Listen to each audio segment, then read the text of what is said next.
अपने मुताबिक धर्म धर्म भी बदल लेते हैं। यहाँ आप मत करो, यहाँ तो हस्बैंड भी बदल लेते,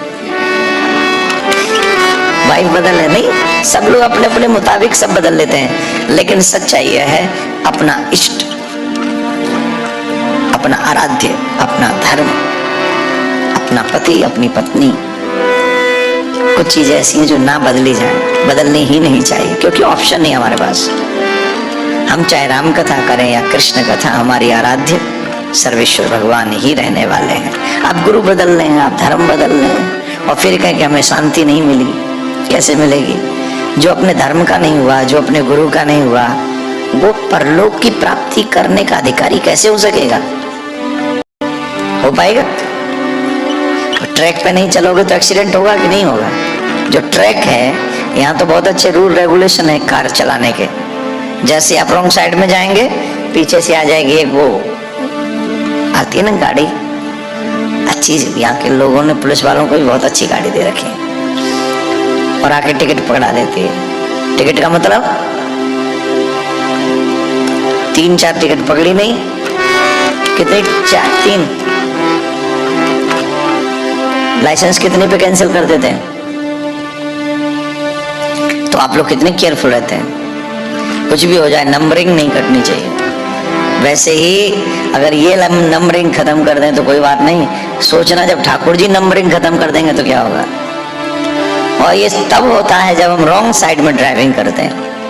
मानव जीवन मिला है, रॉन्ग साइड में ड्राइविंग मत कीजिए, जिधर बताया है उधर ही जाइए, और यही सिखाती है रामायण। हमें सद्मार्ग पर चलना सिखाती है ये रामायण। क्या करें न करें ये सिखाती है रामायण। हमें सद्मार्ग पर चलना सिखाती है ये रामायण। और अगर राम कथा हमारे जीवन में जो भी प्रॉब्लम्स हो रही, क्यों हो रही? क्योंकि हम राम से दूर जा रहे हैं, सत्य से दूर जा रहे हैं, धर्म से दूर भाग रहे हैं। प्रॉब्लम्स होंगी, रॉन्ग साइड जाओगे, गलत दिशा में जाओगे तो प्रॉब्लम्स आपकी लाइफ में आएंगी। तो क्या करें? आइए राम कथा के माध्यम से हम समझेंगे। पहले हनुमान जी महाराज को तुलसी कृत रामायण कथा बुद्धि अनुसार प्रेम सहित वर्णन करूं, आइए पवन कुमार। आइए हम 2 मिनट राम जी का नाम उच्चारण करें और उसके बाद में राम कथा का आनंद लेंगे। प्रथम दिवस। और कुछ बना दें, थोड़ा सा कम कर दो, और कम कर, पक्षी बना दें, पशु बना दें, मछली बना दें, कछुआ बना दें, पेड़ बना दें। ईश्वर को जानने की जिज्ञासा क्या होगी? मानव जीवन ही एक ऐसा जीवन है जिसमें हम लोग ईश्वर को जानने की जिज्ञासा रख सकते हैं। राम कथा में भी यही से प्रश्न ही है। चाहे भागवत ले लीजिए, चाहे राम कथा ले लीजिए, प्रश्न से ही शुरू है। प्रयागराज में भरद्वाज मुनि रहते हैं और याज्ञवल्क्य ऋषि उनसे प्रश्न करते हैं। मैं ये जानना चाहता हूं कि राम कौन है? कौन है राम? और आजकल के लोग भी काफी कहते हैं कि भाई एक राम दशरथ का ढोटा, एक राम से जगत पसारा, है ना, ऐसे कर करके एक राम है सबसे न्यारा, एक राम घट में लेटा, एक राम दशरथ का बेटा, एक राम का जगत पसारा, और एक राम है सबसे न्यारा, या सबसे ऐसा करके कुछ है। तो एक राम को कितने राम बना दिए? क्यों? बोले हमारे मन में कविता आई और हमने संत ही वो वैद्य है। रोग क्या है? बोले ये जितने भी भौतिक रोग लगे हुए हैं, यही सारे भोग हमें रोग सता रहे हैं। और फिर औषधि क्या है? बोले वो तो संत डिसाइड करेंगे। तुम्हें प्रेम की औषधि दें, कि तुम्हें ज्ञान की औषधि दें, कि तुम्हें वैराग्य की औषधि दें, कि तुम्हें सेवा की औषधि दें। हाँ, औषधि देना उनका काम है, एक्सेप्ट करना तुम्हारा काम है। बोलो राधे राधे। कई लोग रोगी ऐसे होते हैं, दवा ले तो आते हैं, खाते नहीं, पेमेंट भी कराते हैं, फिर भी नहीं खाते। अरे कौन खाए ये दवा? तो और बीमारियां बढ़ती चली जाती हैं। तो आप सत्संग में गए, डॉक्टर साहब गुरुदेव भगवान ने औषधि दी और आपके पास पार होने का ऑप्शन है कि उसे ग्रहण कर लीजिए, कल्याण हो जाएगा। या तो स्वयं आते हैं या अपनों को भेज देते हैं। जैसे आजकल आपके रिश्तेदारों की शादियां हैं कि नहीं, बहुत जोर से बोलिए। फ्रेंड सर्कल में शादी, रिलेटिव्स में शादी, यहाँ वहाँ शादी। अब हर जगह आप नहीं जाते हैं तो क्या करते हैं बताइए दिनेश जी? हम अपने बच्चों को भेज देते, बेटा तुम चले जाओ, एक आध को तुम देखाओ, एक आध को हम देखाओ। तो जब बड़ा अधर्म होता है, बड़े बड़े बरदानी पापी लोग आते हैं, तब भगवान क्या करते हैं? तब वो खुद आते हैं उस रोग को मिटाने के लिए। चाहे वो राम बन के आवे, चाहे वो कृष्ण बन के आवे, चाहे वो वामन बन के आवे, चाहे वो नरसिंह बनकर आवे, व्हाटएवर, वो उनकी इच्छा है, वो जो रूप धारण करें। जब बड़े बरदानी लोग राक्षस होते हैं तब वो भगवान स्वयं आते हैं, और जब हम जैसे थोड़े बहुत दुर्जन होते हैं उनके लिए भगवान को आने की आवश्यकता नहीं पड़ती, क्योंकि तब भगवान अपनों को भेज देते हैं। किसको भेजते हैं? जोर से बोलिए। जैसे आपने अपना बेटा भेज दिया, अपना भाई भेज दिया, ठीक वैसे ही दुर्जनों को सदमार्ग पर लाने के लिए मेरे ठाकुर क्या करते हैं? बोले मेरे ठाकुर जी सदमार्ग पर ले जाने के लिए अपने पुत्रों को भेज देते हैं। और मेरी नजर में इन संतों से बड़ा ठाकुर का पुत्र कोई नहीं, इन कथाकारों से बड़ा मीन्स ये नहीं समझना कि हमें छोटा बना दिया, गलत। आजकल अच्छी बात भी कहो तो उसे नेगेटिव दिशा में लोग ले जाते हैं, ये बड़ी प्रॉब्लम है। अच्छा तो अब संत ही हो गए बेटा, और कोई बेटा नहीं रहा। मेरा अभिप्राय वो नहीं है। मेरा कहने का अभिप्राय है कि जब हम भी तो सब उन्हीं के बेटे हैं।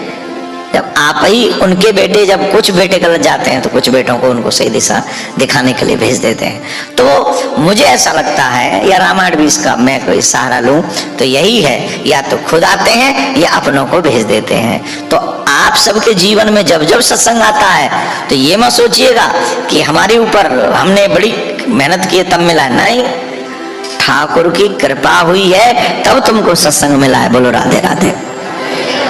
ये सच बता रहा हूं मैं आपको, बिनु हरि कृपा मिला ही नहीं संता, गोविंद की कृपा के बगैर। क्यों? क्योंकि जब गोविंद कृपा करते हैं तो संत मिलते हैं, और जब संत कृपा करते हैं तो गोविंद मिलते हैं। गुरु की कृपा के बगैर गोविंद नहीं मिलेगा, और गोविंद की कृपा के बगैर गुरु नहीं मिलेगा। अब ये कहें कि भाई हम ये कैसे पहचाने कि हमें भगवान की कृपा प्राप्त नहीं है? बोले सीधी सी एक ही भावना रख लो।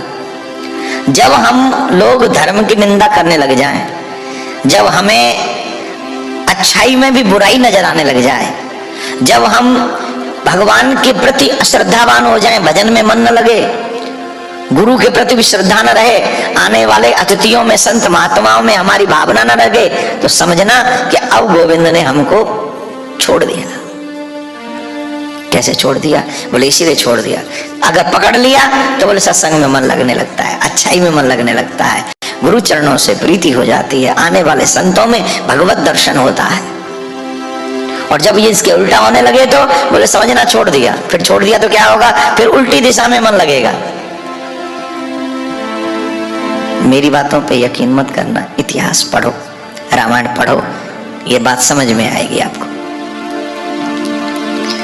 प्रश्न उठता है कि हम राम को किसके लिए छोड़े बैठे हैं?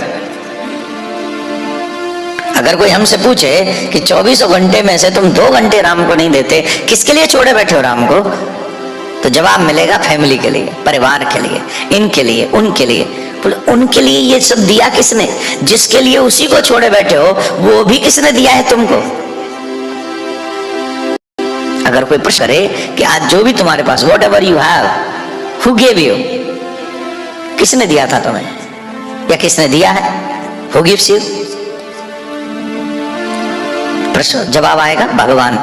और जिसने दिया उसी के लिए हमारे पास कितना टाइम है? We don't have time। और कई लोग तो बड़े मॉडर्न जो बच्चे हैं बड़े स्टाइल से कहते हैं I don't believe in religion। Why don't you believe in religion? If I ask you, do you know anything about your religion? क्या जानते हो आप अपने धर्म के विषय में? और बिना जाने कह देना आई डोंट बिलीव, ये तो सरासर मूर्खता है। पहले जानो फिर कहो। तो हमने कहा कि हम बच्चों के लिए, परिवार के लिए, फैमिली के लिए इतना बिजी है, हमारा टाइम नहीं है। लेकिन वहीं अगर रत्नाकर की बात आती है, मैंने एक दिन और सुनाई थी शायद भारत माता मंदिर में, ये प्रसंग सुनाया था, तो वहां अधिक लोग थे नहीं, फिर भी क्योंकि कथा का क्रम प्रारंभ करना है इसीलिए कर रहा हूं। रत्नाकर 24 घंटे सिर्फ पाप करता है। किसके लिए? बोले बच्चों का उदर भरने के लिए, पेट भरने के लिए।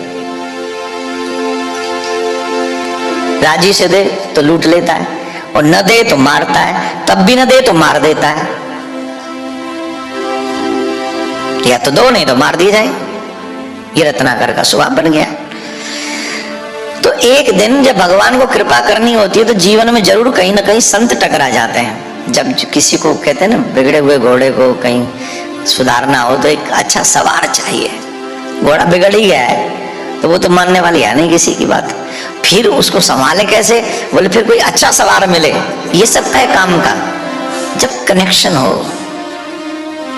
और कनेक्शन कौन करता है? बोले गुरु ही कनेक्शन करता है, माँ बाप कनेक्शन करते हैं। जब तक माँ बाप कनेक्शन न करें तब तक सब व्यर्थ है।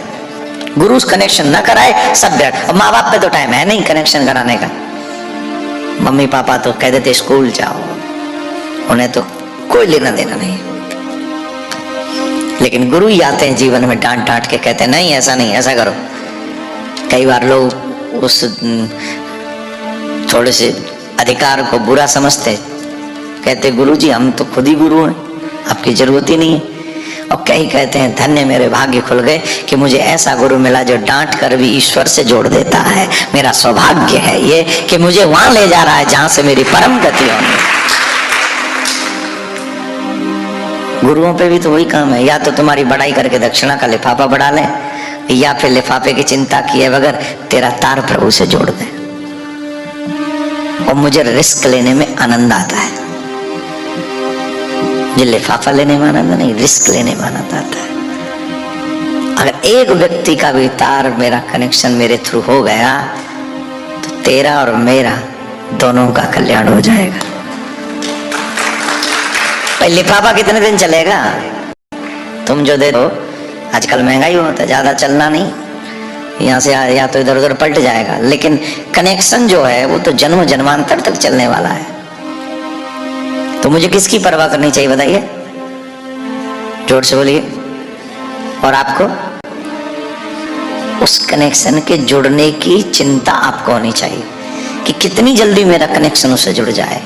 मेरे गोविंद नाम है, मेरे गुरु नाम है, मेरे माता पिता, कोई भी मेरा कनेक्शन उनसे ज्वाइंट करे।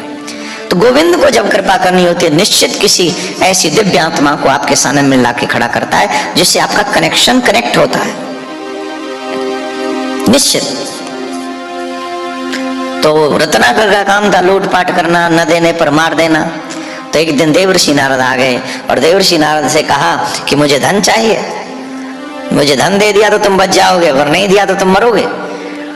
तो उन्होंने कहा तुझे धन चाहिए? बोले बहुत सारा, जितना भी मैंने सुना है संतों पे बहुत धन होता है। बोले हाँ बात तो सही सुनी तुमने, बहुत धन होता है संतों पे। अब तो सारा बिछा दो, उसने कपड़ा बिछा दिया, लो सारा डालो इसमें। संत बोले हमारा धन यहाँ नहीं संभलेगा तुझसे। देवर्षि नारद ने ना, ये तू नहीं संभाल पाएगा, इसमें थोड़ी आएगा हमारा धन। तो बोले बहुत सारा धन है हमारा, और हमारा तो वो धन है कि तू चाहकर भी नहीं लूट सकेगा हमें। संतों के पास धन बहुत होता है, लेकिन लौकिक दृष्टि सिर्फ बिल्डिंगों तक सीमित रह जाती है, लौकिक दृष्टि सिर्फ कार तक सीमित रह जाती है, लौकिक दृष्टि सिर्फ पहनावे तक सीमित रह जाती है। लेकिन उसके अंदर जब झांकोगे तब पता चलेगा कितना बड़ा धन है। काय का धन है? पायोरी मैंने राम रतन धन पायो, चोर न लेवे खर्च न होवे, दिन दिन होत सवायो। पायोरी मैंने राम रतन धन, चोर न लूटे खर्च न होवे। न उसे कोई चोर ले सकता है, न वो खर्च हो सकता है। जितना खर्च करेंगे उतना और बढ़ता चला जाएगा, उतना ही और बढ़ेगा। बोलो राधे राधे। है जरा, आप लोग तो रेगुलर श्रोता हैं, तो आपके बोलने से तो पता चलना चाहिए कि रेगुलर श्रोता कथा सुन रहे हैं। जोर से बोलना पड़ेगा। तो देवर्षि नारद ने कहा कि भाई हम पे तो ऐसा धन है। बोले देखो जल्दी दो धन, बात मत करो, मेरे बच्चे घर में भूखे हैं, मुझे उन्हें भोजन कराना है, जितना फास्ट हो के करो। नारद जी ने कहा तुम अगर मैं नहीं दूं तो बोले मार दूंगा मैं तुम्हें। बोले कितने मार चुके हो, गिनती नहीं, पाप बहुत। देवर्षि नारद बोले इतने पाप करते हो तुम, लूट पाट चोर, ये भी तो पाप नहीं है? जो तुम्हारे हक में नहीं है और उसे जबरदस्ती तुम छीन रहे हो, ये भी पाप है। आजकल व्यक्ति, एक शब्द है इंग्लिश में, अंग्रेजी में एक शब्द है, वो है क्लेवर। अपने आप को क्लेवर समझता है। हिंदी अनुवाद करेंगे क्लेवर का क्या होगा? है चतुर चालाक ना। और वो अपने आप को क्लेवर ही अपने आप को इंटेलिजेंट समझ लेता है। दूसरों को दुख देना, दूसरों को भ्रम में डालना, दूसरों को गलत दिशा दिखाकर पैसे हड़प लेना और अपने पैसे बना लेना, वो समझता है मैं तो इंटेलिजेंट हूं, ये तो मेरा काम है। भाई ये तेरा काम नहीं, ये नटवर लाल का काम है। हमारे एक नटवर लाल बड़ा फेमस हुआ, दूसरों को पागल बना के काम करता था। तो ये भी चीटिंग है। इट मीन्स चीटर, तुम चीटर हो।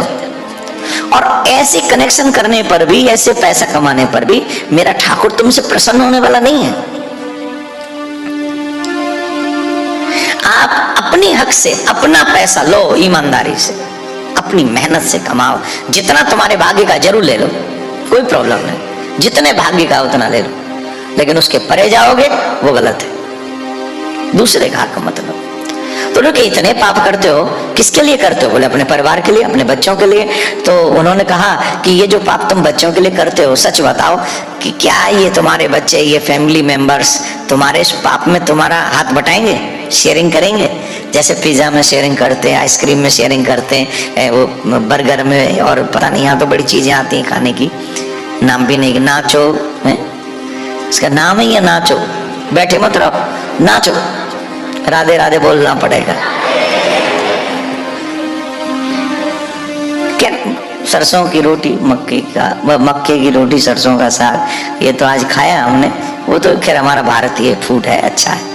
लेकिन यहाँ पर भी कई चीजें, उसमें सब शेयरिंग कर लेंगे, लेकिन पाप में कोई शेयरिंग करेगा?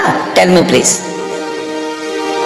तुम्हारा क्लोजेस्ट मम्मी पापा, इवन तुम्हारी वाइफ, तुम्हारा हस्बैंड, इनसे ज्यादा क्लोज तो कोई नहीं है ना भाई। मम्मी पापा, बेटा बेटी और हस्बैंड वाइफ, इनसे ज्यादा क्लोज तो दुनिया में कोई नहीं। मैं इनसे पूछ रहा हूं, क्या ये तुम्हारे बुराई में, तुम्हारे पाप में, तुम्हारे दुष्कर्मों में तुम्हारी शेयरिंग करेंगे? एक चीज तो कभी मत भूलना, जो किया है पाई पाई भोगनी पड़ेगी। एक भी रत्ती पीछे छूटने वाला नहीं है। अच्छा किया है, बुरा किया है, सब तुम्ही को भोगना है। किसी के चक्कर में बहकावे में मत आना कि तुम नहीं भरना तुम्ही को है। You will have to pay with compound interest. No one can save you. If you agree or not, उससे कोई फर्क नहीं पड़ता उसको। और शेयरिंग कोई करने वाला नहीं, नहीं तो जाके अपने घर वालों में पूछ लेना, चलो जी संकल्प लो। अगर कोई कहे कि मैं कर लूंगा तो बोले संकल्प ले चल कि मेरे आधे पाप इसके। कोई नहीं करेगा।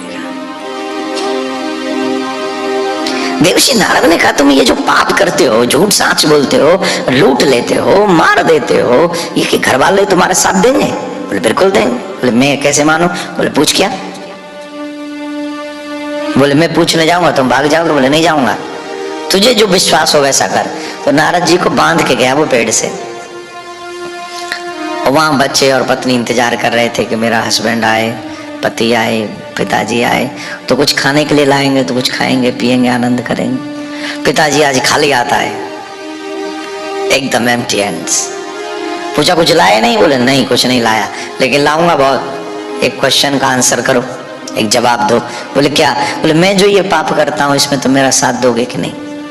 पत्नी ने कहा मेरे पिता ने कन्यादान किया और सारी जिम्मेदारी तुम्हें सौंप दी, मैं तुम्हारे पाप में साथ नहीं दूंगी। हाँ तुम 2 खिलाओगे तो मैं 2 खा लूंगी, 1 दोगे तो 1 खा लूंगी, कपड़े नहीं दोगे तो फटे टुपटे जो भी दोगे वो पहन लूंगी, डिमांड नहीं करूंगी, लेकिन तुम्हारे पाप में साथ नहीं दूंगी। पहले जो हमारे भारतीय देवियां होती थी, अभी भी संस्कार तो अभी भी है, पति जो खिला दे वही खाते थे। पति जो जैसे घर की स्थिति जानती थी, हमारे घर की स्थिति ऐसी है, तो वो एक्स्ट्रा डिमांड नहीं करती थी कभी। अच्छा, डिमांड ज्यादा हो जाए ना तो पति भी फिर उल्टा सीधा कुछ करने के लिए तैयार मजबूर होता है, क्या करे, नहीं तो पत्नी दुखी, और डिमांड ही ना हो तो कोई जरूरत ही नहीं है, 2 रोटी तो भगवान देगा ही कैसे ना कैसे। तो ये स्थिति उसकी थी। तो पत्नी ने कहा कि मैंने तो आपसे कोई एक्स्ट्रा डिमांड नहीं की, तो आप क्या करते क्या नहीं करते मुझे इससे कोई फर्क नहीं, मैं आपके पाप में साथ नहीं दूंगी। छोटे छोटे बच्चों से पूछा, तुम बोले, उन्होंने मना कर दिया, जब तक हम बालिग न हो जाएं, समझदार न हो जाएं, कमाने लायक न हो जाएं, अपने पैरों पर खड़े न हो जाएं, तब तक की रिस्पॉन्सिबिलिटी आपकी है, हमारी नहीं, तब तक आप जिम्मेदार हैं। और हम आपसे नहीं कहते कि चोरी करो, हम नहीं कहते आप मर्डर करो, हम नहीं कहते किसी को लूट लो, हम नहीं कहते आपसे। बोलो राधे राधे। ऐसे धीरे बोलते हो ना तो अच्छा नहीं लगता है। तो बोले हमने तो नहीं कहा आपसे, अब तो बच्चों ने मना कर दिया, पत्नी ने मना कर दिया, नारद जी की वचन याद आ गए कि तेरा कोई साथ नहीं देगा। दौड़ के गया, चरण पकड़ लिए, महाराज मुझसे बहुत बड़ा अपराध हो गया, मैं क्या करूं। जिनको मैंने अपना समझा वो तो कहते हम साथ नहीं देंगे। अब तू तो बड़ा गर्व करता था। पत्नी साथ देगी केवल मकान तक, सब सुनना,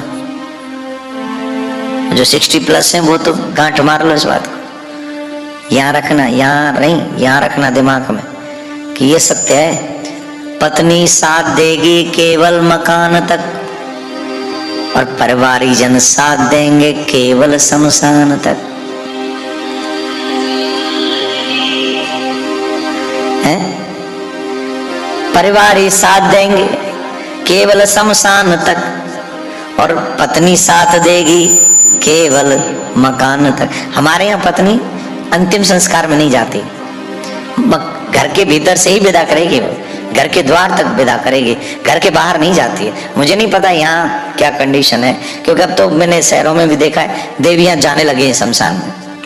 पर अगर देखो, बुरा तो मानिएगा नहीं भाई, आजकल हर चीज को तोड़ मरोड़ के लोग सब, क्योंकि धर्म को क्या समझते हैं, जो हम समझें वही धर्म है और जो हम न करें वह धर्म है।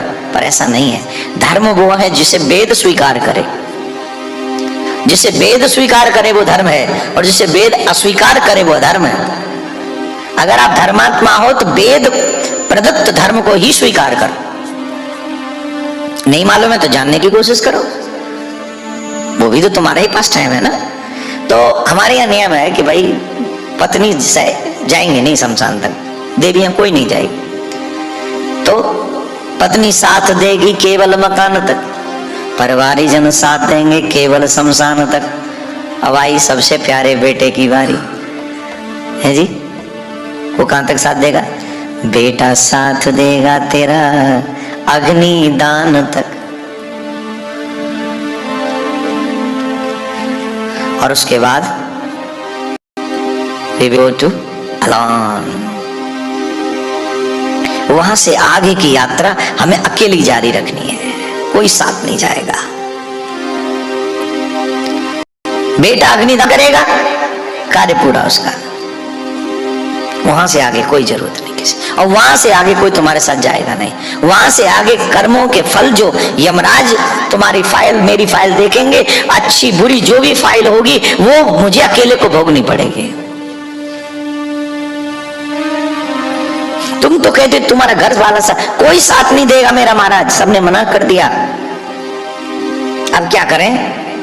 बोले अब तो महाराज मैं आपकी शरण। तो उन्होंने कहा अब मैं जो कहूं वो करोगे? बोले जो आप कहेंगे मैं करूंगा। बोले तो राम बोलो। क्या बोलो? जोर से। सहस्त्र नाम तत्तुल्यम श्री राम नाम। एक बार राम कहने से सहस्त्रों नामों का फल मिलता है।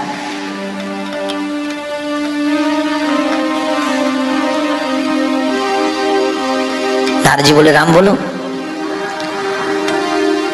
रत्नाकर क्या कह रहा है पता है? मरा। एनी हाउ पापी अगर गलती से कहीं अच्छी जगह पहुंच भी जाए तो जैसे बिच्छू डंक मारे तकलीफ होती है, वैसे राम का नाम सुनने में और राम का नाम बोलने में उसे तकलीफ होती है। किसको? पापी को। बोल ही नहीं पाएगा, वो बोल नहीं सकता है, वो टेंशन में आ जाता है। राम नाम क्यों बोलूं, ये कौन है राम? और आजकल के, मैंने फिर एक बार कल बोल रहा था, टीवी इंटरव्यू था कल, तो उसमें पूछा, तो मैंने कहा कुछ बुद्धिजीवी लोग जो राम को काल्पनिक कहते हैं, धर्म को काल्पनिक कहते हैं, वो बुद्धिजीवी जब मरते हैं तब भी तो राम नाम सत्य ही बोलते हैं। क्या बोलते हैं? क्योंकि बुद्धिजीवी तो मर गया ना, और बेचारे ना समझ लोग उसे समझाने में लग गए कि जिससे तूने जीवन भर मुंह मोड़ लिया वही सत्य है, बाकी सब मिथ्या है। तेरी डिग्री भी चिता में नहीं जलाई जा सकती, क्या करें? अच्छा, आपने किसी की डिग्री जलाई कभी चिता में? और यहाँ तो चिता भी जरूरत नहीं है, यहाँ तो बटन सिस्टम है। कनाडा तो वो जो आप बनाते हैं, क्या बोलते हैं उसको, सैंडविच, किसमें बनाते हैं आप?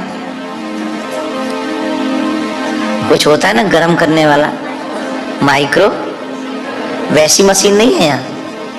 अंदर आदमी डाल दिया, स्विच ऑन कर दिया, 2 मिनट में जो 2-4 पहले तो उसमें तो कुछ मिलता ही नहीं है, मिलता है कि नहीं मुझे पता नहीं। करंट के बाद क्यों टेंशन क्यों हो रही है? जाना तो वही है। मैं तो कह रहा हूं जिंदगी भर का नोट कमाए तो बच्चों से कहना कुछ भी करके भाई मुझे भारत में ले जाइयो, वहीं जलाइयो।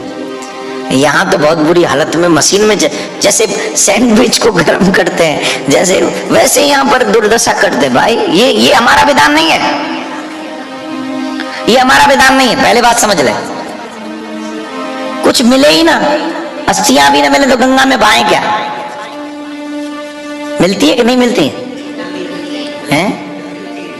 तो सारा ही स्वाह हो गया तो कहां से मिलती है? दे देते हैं?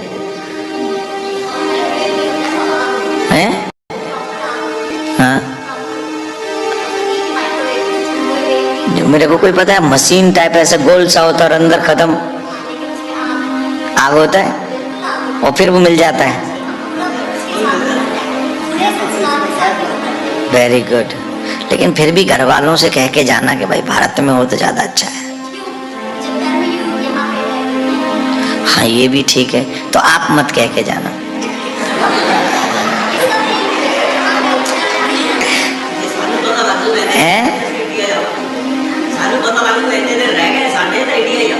नहीं, अब हम कौन बतावे कितने दिन रह गए, ये बात कौन समझावे हमें? लेकिन हाँ, वही वो तो है, कौन जाने कि कल क्या होगा, नहीं?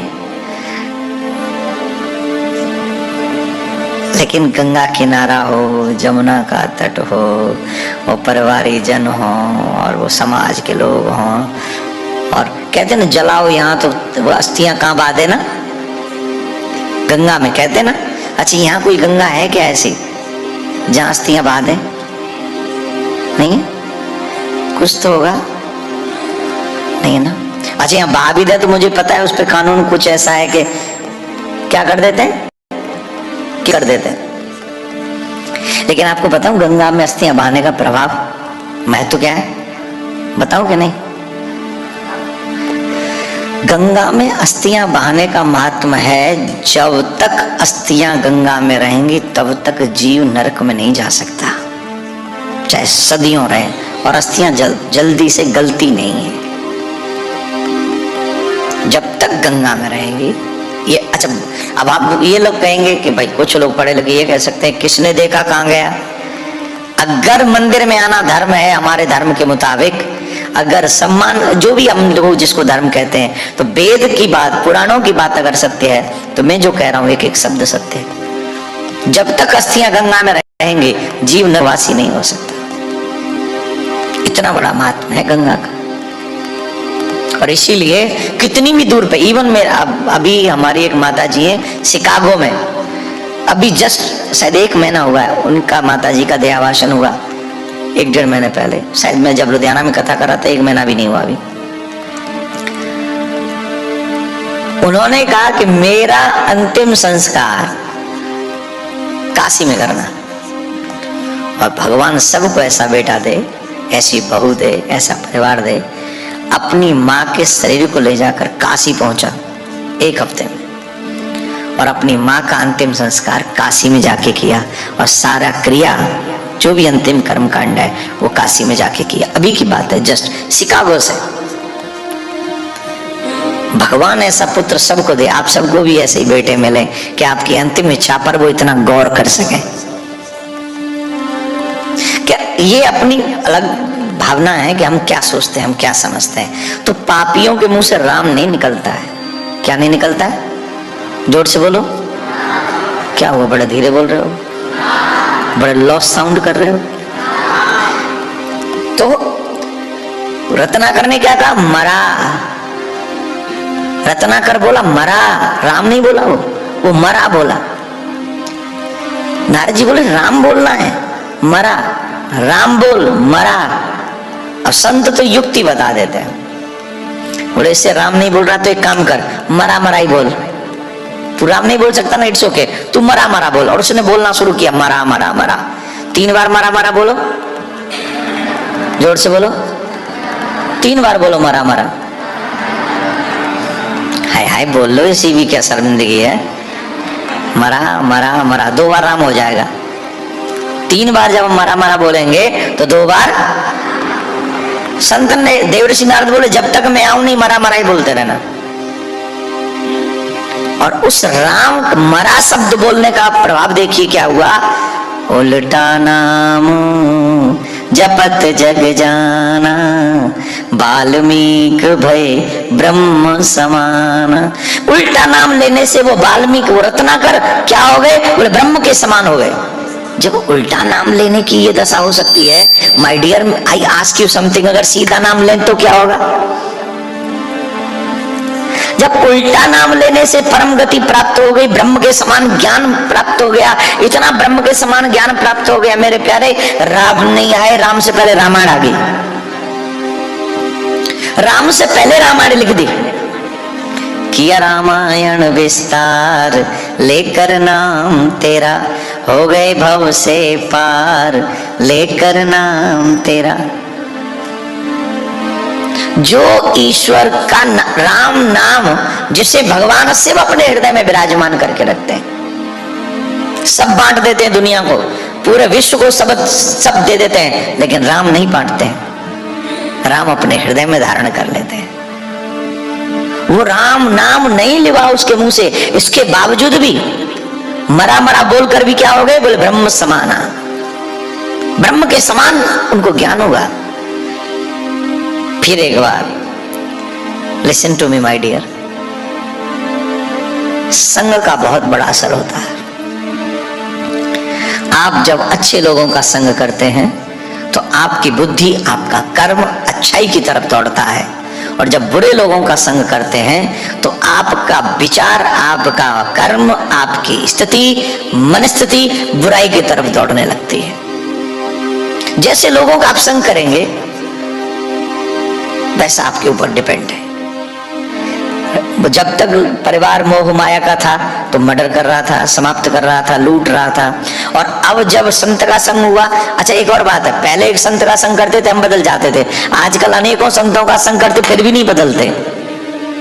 ये आजकल थोड़ी कठिनाई आ गई है कि पहले हम अपने आप को चेंज करने की कोशिश करते थे, अब हम सामने वाले को चेंज करने की कोशिश करते, खुद नहीं होते, खुद से ही नहीं होते, बस सबको बदल देंगे। ऐसा नहीं है। अगर ईश्वर कृपा करे और तुम्हें सत्संग दे तो अपने आप को थोड़ा बहुत बदलने की कोशिश कीजिए, ये आपके लिए, आने वाली नेक्स्ट जनरेशन के लिए बहुत जरूरी है। वो वाल्मीकि ब्रह्म के समान ज्ञानी हुए, रामायण लिखी। एक बार श्री हनुमान जी महाराज ने भी रामायण लिखी और वाल्मीकि जी के पास पहुंचे, बोले महाराज मैंने भी एक रामायण लिखी है, ये जरा आप पढ़ के बताइए सही लिखी है। अब वाल्मीकि जी को लगा कि रामायण तो बड़ी सुंदर लिखी है, पर अगर ये रामायण हनुमान जी छोड़ देंगे, सबको मिल जाएगी, तो मेरी रामायण नहीं पढ़े। अच्छा ये जो ईर्ष्या है ना, बड़ी बुरी चीज है। ये ईर्ष्या किसी का साथ नहीं छोड़ती है साहब। ये जो ईर्ष्या है, ईर्ष्या समझ गए कि इंग्लिश में क्या बोलेंगे उसको? जेलस, जेलस बोलेंगे उसको, जेलसी। ये ईर्ष्या बड़ी खतरनाक है। ईर्ष्या हमें जिससे हो जाए उसकी अच्छी बात भी हमें अच्छी नहीं लगती, उसकी अच्छाई में भी बुराई ही नजर आती है। और ये ईर्ष्या किसी में भी हो सकती है। ये मत सोचना कि बड़े बड़े विद्वानों में ईर्ष्या नहीं होती है। एक गुरुजी के सामने दूसरे गुरुजी की बात करो, बस उन गुरुजी की 100 बुराई बता देगा आपको। फिर दूसरे गुरुजी आ जाए, उनकी बात करना, फिर वो गुरुजी उनकी बता देंगे 50 बात। फिर आएंगे वो 25 बता देंगे किसी के। मैं गुरुओं की बात कर रहा हूं, चेलों की नहीं। चेले तो और भी मास्टर हैं। राधे राधे बोलना पड़ेगा। अच्छा ईमानदारी से बताओ, जितना डिस्कस हम लोग धर्म की बुराइयों पर करते हैं, क्या उतना डिस्कस ईमानदारी से कभी धर्म पे किया हमने? जवाब दो, ईमानदारी से देना। जितना डिस्कस हम नेगेटिव करते हैं, अगर उतना डिस्कस हम पॉजिटिव करें तो हम कहां से कहां पहुंच जाए। ये मंदिर अच्छा नहीं लगता, चलो बदल देते हैं। ये धर्म अच्छा नहीं लगता, चलो बदल देते हैं। ये गुरु अच्छा नहीं लगता, हम ये बदल देते हैं। ये रिश्तेदार अच्छा नहीं लगता, चलो बदल देते हैं। ये फलाना अच्छा नहीं लगता, बदल देते हैं। कितनों को बदलोगे माय डियर? कभी सोचा है कि खुद को बदल लेते हैं? इन सबको बदलने से बेटर कि खुद को बदल लो। जिस दिन खुद को बदल लोगे, आनंद आ जाएगा जिंदगी में। आनंद का सागर बह निकलेगा जिंदगी में। बोलो राधे राधे। जोर से बोलना पड़ेगा। रत्नाकर ने क्या किया? संग बदला, अपने आप को बदल लिया, ब्रह्म समान हुए और इतने ब्रह्म ज्ञानी हो गए। अच्छा एक काम करो, पहले मोबाइल सब साइलेंट कर लो, 1 मिनट में कर लो प्लीज, साइलेंट पे कर लो, जिससे वो आपका वो कई तो ऐसे ऐसे भजन लगा, ट्यूनिंग लगा के रखते हैं कि अब गद्दी पे बैठे बैठे ऐसे कर लगता है कि राधे राधे बोलना पड़ेगा। अच्छा कल से ये समझ भी लें, जैसे ही मंदिर में आप अंदर चढ़े तो गाड़ी से उतरते समय अपना फोन किस पे कर लिया करें। बस एक बात बताऊं मैं, जितने इस फोन के चक्कर में रहोगे उतना ही खोए रहोगे। कईयों को आपने देखा होगा फोन में यूं